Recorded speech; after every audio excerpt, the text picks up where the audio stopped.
3 months fly by, and within that time span, he was able to get a property under contract. People say, oh, I don't have time, I have to work a full-time job. Like when I was closing this deal, I was working full-time. You're gonna have to sacrifice, playing Fortnite if you wanna be able to do something you wanna do. If you don't have a way to make $10,000 a month minimum, and you're tired of having somebody tell you what to do all the time, then it's a perfect avenue for you.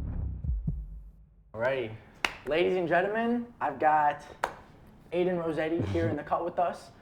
He's also from Chicago. I just kind of wanted to talk with him about how he's been, absolutely killing it over these last few months with wholesaling real estate, and how he was able to get this off the ground with just a few bucks, a little bit more than a few bucks at times. And yeah, just kind of wanted to, talk about what he's been up to kind of bring you guys up to speed. This is somebody who joined my inner circle about in like mid-December, like December 18th, around that time. 3 months fly by as quickly as they do, and within that time span, he was able to get a property under contract here in Chicago, where we both reside. And you got that under contract in like March 7th, I believe. I believe so. Yeah, about a month March ago. March 7th. So December 18th to March 7th. And what are we looking at? What do you got it locked up for, and what do we got it? Designed for? We got it locked up with the back taxes and the water bill and all of that. I think it was at about $38,000, and then from there, I think it got locked in at $68,000, right, with the buyer. So what are we looking at? That's a $20,000 assignment fee right there. Right around that range. And yeah, this is actually a deal that we were able to, he was able to get locked up, and he decided to JV with me and my partner Ethan, and we're able to sell to him. So we're doing our first deal together. Yes, sir. Which I'm pretty fucking hyped on. Yes, very hyped. Just like Donald, how he did his first wholesale deal, selling it to us, and we flipping it. So it's super cool to actually be doing deals with you guys. But yeah, kind of bring me up to speed before Inner Circle, before you even got started really going at it with wholesaling. What were you doing before? What were your thoughts on wholesaling? What was what led you here basically? Yeah, I mean, I've always been interested in real estate, just always thought it was cool, owning property and all of that. It's just very interesting, and the development. I mean, it's the most real asset that's the most stable, no matter what happens, we could get nuked tomorrow and people are still gonna need housing. So it's it's one of those things that's just, I don't think, ever going away. And so that's kind of what drew me to it, because it's very, very stable. And yeah, I didn't really have too much money. I mean, I've been running a signs and graphics business for past 3 years, and that makes enough for me to live and stuff, but I'm looking to get into investments and doing all this other things. So wholesaling just seemed like the best way to kind of get my foot in the door, get looking at deals, figuring out how to tell what's going to be good and what's not to get locked up. And yeah, so it's been a great learning experience for sure. Nice. I feel like I've grown a lot since I've started it. No, yeah, I've definitely seen it from December 18th to now. I've definitely seen a ton of growth for sure. Were you working a job, going to school, or anything like that? Yeah, well, after high school, did you? Yeah, so I was working a job, kind of.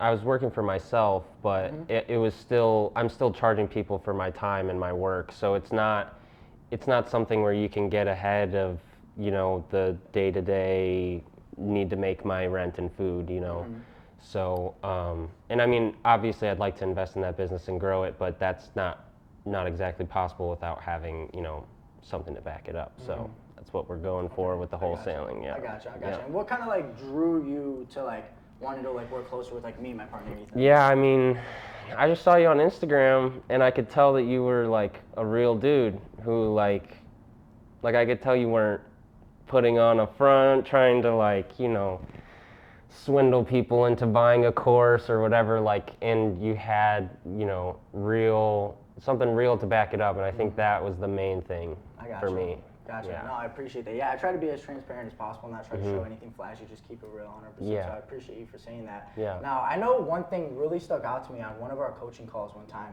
and you were like, yeah, I've been a little bit in and out with things. Yeah, This wholesaling really is just something that, I just want to do from time to time, or just make a quick buck. Kind of explain that, because I thought that was super interesting, and I thought that was a cool angle. Yeah, so I mean, at first I was working a job, past 3 months I've been working jobs on and off, because the winter gets really slow, and I needed to be working, I needed to be making money, so that's what I was doing.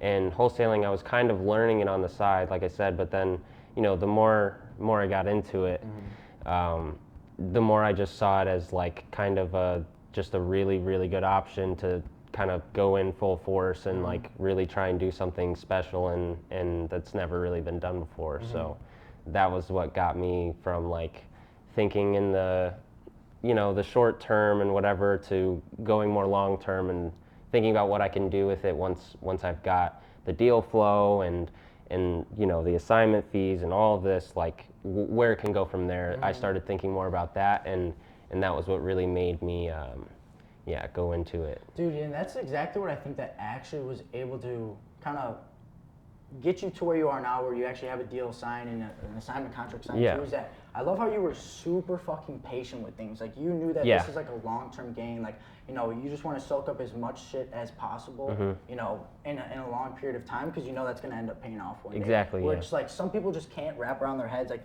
they join something, they start watching some content, and then they just like try to make money within the first week, and then they get discouraged. I mean, you're expecting a baby to sprint a 100 meter. Exactly. You know what I mean?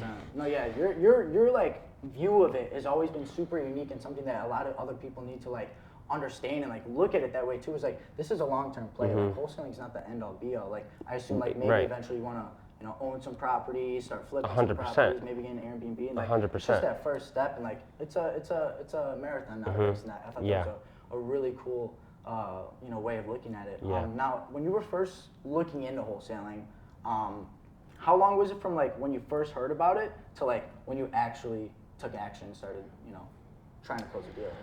Let me think. I mean, it had to have been within a month or 2 months. I mean, I knew it was a thing you could do by the flashy whatever people trying to sell you on the reels and stuff. So like, and I thought when I heard it from those guys, I'm like, that's interesting, but I'm not giving that guy my money. You know what I'm saying? Like, no way. Your glasses, showing some cars and shit like that. Right, like, sorry, bro, your Benz truck does not make me trust you. Sorry.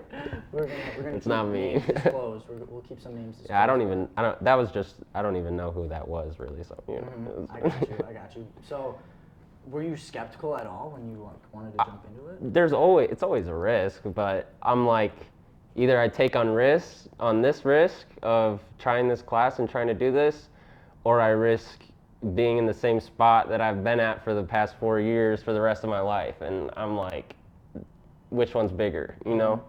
The wholesaling risk was way smaller than that, because that's 10, 20, 30 year fuck up if you're not, you know, trying and doing whatever you can to get where you're trying to go. So. No, yeah, you couldn't be more right. Now, what were some of like the biggest hurdles that you kind of had to go through to within these last 3 months? Like what mistakes did you know that you were making, or like? Or like, what mistakes did you like find out that you were making? Like, oh, I didn't know like that's something bad that you're doing. What were kind of the things that like you've learned, or you know, the hurdles that you had to overcome to like get to a point where you know you are scheduled to close a deal here in the next few weeks? Yeah, I think the biggest thing, like the biggest mistake, was taking the people on the other side of the phone's perspective too seriously, or taking it too much into account. Kind of feeling bad for bothering people or doing whatever, you know, just how it is when you have to go and talk to people. It makes your heart race, and if you're not used to it, you're not desensitized to it, you just get all in your head, and then you start stammering. You're not able to say what you want. So I think the biggest problem was not being relaxed, not like letting myself just do what I know I need to do and whatever. So I think like by the end of the first deal, it was just, the main difference was that I was able to be light on my feet and like, you know, say the right things and you know, put things in the right way to the seller, because it really is sales at the end of the day. And I think that getting comfortable with just talking to people and figuring out motivations and just being lighthearted, not letting people who are pissed off that you called them ruin your time or get in the way of what you're trying to do. I think not matching people's energy, like if people got mad or, you know, whatever, irritated, it would usually make me mad and irritated, and I wasn't able to be above that. So I think once I was able to be above like the people that, because you don't know what situations people are in, they're probably mad for a perfectly good reason, But yeah, once I just kind of stopped letting that get in the way and just started like just saying what I needed to say and doing what I need to do, and very calmly, very matter of fact, saying things matter of fact, asking things that the seller might actually want to answer, know they need to answer, not wasting any time with any trying to make it seem like something it's not right, like straight to the point. Don't waste any time, like what do we need to do to get them off of this call as fast as possible. I mean, if they've got a property they don't have the time to put work into, they don't have the time to sell, they don't have time for all of this stuff, they barely have the time to talk to me then, you know. So let's only talk about those things then, basically, and make sure that we can actually, you know, service their wants, needs, and wishes. yeah, you don't want to waste anyone's time. Yeah. Sales isn't complicated, but you gotta have a lot of patience, and you definitely gotta have a lot of grit. At first it can be a little like troubling with like you have to be confident. You have to be confident for sure. Have to be confident, talk with conviction. No, I definitely love that. But no, I was the same exact way at first. I remember my first, because did you go on this appointment to like meet the seller at all? Yeah, how was that? It was she was actually a really nice lady. So it was very, very chill. I didn't even go in the place. Like, you just went to go build rapport and just like. Well, I went to originally go in the place, and the porches were, you know, not very safe, and I didn't want to crawl through the basement and like go. You know what I'm saying? Like, so nobody was living there. Yeah, this seems like totally. Yeah. It was. There was a lot, like, I don't know, the back porch and all of this other stuff was, I was just like, I'm not going to risk my safety to go in this house, especially when they're already pretty much sold on it. They just want to get rid of it. Yeah. We were just, basically, we took care of their taxes and water, which was what they owed on the property, and she said she wanted $500 on top of that, so that's it, really, so. Yeah, well, that just goes to show, as long as you can really, you know, cater their wants, needs, and wishes and offer them convenience, price tag really isn't the biggest thing for them. Yeah, it really is a service, I think, at the end of the day, especially, like, I think it's a service, and it's a service for a very specific group of people. I think it's a service for sellers that are in need of, you know, some peace of mind and some escape from because some of these people, they just got the property dropped on them. They didn't even want it in the first place. Someone died or some, you know, whatever it is. So there's a lot of people out there that own property, don't know what to do with it, don't know how to do anything with it, and it's just collecting taxes and collecting debt. So it's just taking it from those people and giving it to investors that don't want to go and look for it themselves because they don't have time, because they're managing their assets and whatever, which I completely understand. So I think it's a service to both the seller and the buyer, for sure. I love how you sympathize with the sellers so much. Yeah, well, because you have to, like, I don't know, I think the number one, like, thing that That's definitely makes your thing, it, though, that like makes you is like you like really hear these guys out and you're like, I'm gonna make sure I fucking help the shit out right, for sure. yeah, I love that. Because that'll take you so fucking yeah, far with this. you gotta really put yourself in somebody else's shoes. I mean, especially with anything sales, anything people related. Even if you're working on a deal with somebody and not selling them anything, you have to be able to see it from their side of things as well, and maybe understand why somebody gives you a bitchy tone on the phone or whatever. You kind of have to be able to put yourself in there to be able to service. Yeah, to be able to service them the best. I think that's necessary. I couldn't agree more. Now, to be able to get this lead or this deal, you know, you didn't have to spend thousands of dollars on ads or have a website or a big brand or a big company name. What was it as simple as? How did you get this, and how were you able to build such a great relationship with the seller? Yeah, simply it was just driving around the south side first was what it was, and it was just another property on the list of, oh, there's another one, there's another one, there's another one, you know. And then from there, it was just getting in contact with her, and like I said, she was really sweet. Just a quick phone call. Right? Exactly. I mean, if I had to put it into time of how long it took to close the deal, it's within 8 hours of work, you know, spread over however long. Week, and 2 weeks, yeah. Right, and to think too, when I was closing this deal, I was working full time. This was something that I did entirely in my free time after. So like, when people say, oh, I don't have time, I have to work a full-time job, like, welcome to the welcome to the life. Like, that's, you're gonna have to sacrifice, you know, playing Fortnite if you wanna be able to do something you wanna do. Like, it's just not gonna happen on its own. and yeah, definitely have to sacrifice that comfortability for a little bit to be able to get something done, I think. Now, what would you say to somebody who is kind of on the fence with wanting to get started with real estate, or even want to get started with our group and join our inner circle that we got? If you don't have a way to make $10,000 a month minimum, then, and you're tired of having somebody tell you what to do all the time, and you want how much you make to be based off of what you do and not how much time you spend doing it, then I'd say it's a perfect avenue for you. But you know, if you're comfortable with where you're at, and you know, you don't want to make anything happen for anybody else, you don't want to help anyone but yourself, then I don't think it's really, you know, the right thing. So if you're that type of person, I think, and there's something holding you back of the fear or the what if this, what if that, risk it and, you know, put your all into it and it'll pay off for sure. 100%. No, I think that was a fucking great answer. Yeah. Now, what's next for Mr. Rossetti? You're gonna get this first deal. Yeah. You're gonna get a little bit of money that you can maybe invest, Yep. do a little personal stuff with. Yes. What's next on the list for Aiden Rossetti within these next Well, few weeks or next few months? Yeah. First, so my best friend Gage just quit his job in solidarity with me. Friday was my last day at the shop I was working at. So the plan is nonstop grind until we have 10 deals closed, and then once we have 10 deals closed, hopefully within the next 5 months, if not faster, we can start finding other people to train and teach what we do, and then try and grow the business more that way. So I think and then, you know, the first deal, most of that stuff's gonna go to, you know, me and my buddy's personal things just to get us through the next few months. And because if we're not able to live comfortable lives, we're not able to help anybody else's life be more comfortable.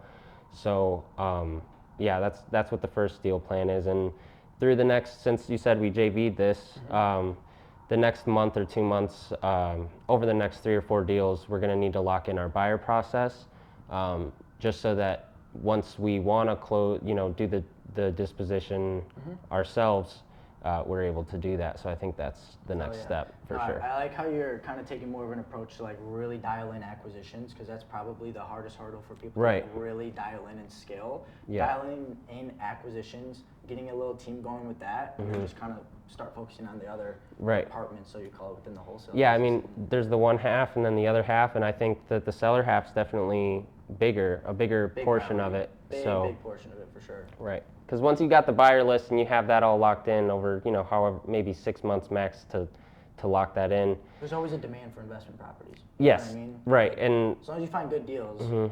It's less of a needle in a haystack for the buyers. With the sellers, you're looking for that needle in the haystack. Yeah. So it's a lot. Is that something you ever complicated, like finding buyers? Were you ever like, how am I going to find investors? I mean, I get that question so much. It's like, where do I find the buyers? And it's like, guys, let's go on Zillow and look at who just bought. Well, that's the thing, right? And that's why I think it's a service to the seller and to the buyer, because the seller doesn't know that they can go on Zillow, find out who owns a property, find the number, and then call them. They don't know that they can do that for the renovated properties in their area. Right, exactly. So they just don't know to do what we do. The investors don't want to do what we do. They don't want to go right down, you know, they're not going to do that. They're just not going to. So at the end of the day, people pay for convenience. Yeah. At the end of the day. Right. We're just those middlemen. But yeah, no. Yeah. I think it's super funny when people complicate that stuff. But man, I think this was a great convo. I think this is going to help some other people kind of get going with this industry. Yeah, it's hope it super cool does. To actually fucking Yeah. do a deal with you, and I can't wait to see how far we take this, bro. Yeah, super hyped. Yeah, appreciate you for coming over. Though. Of course, man. Nice to meet you in person for the first time. Yeah, good shit. Tall as shit, by the yeah. way. Oh, thank you, bro.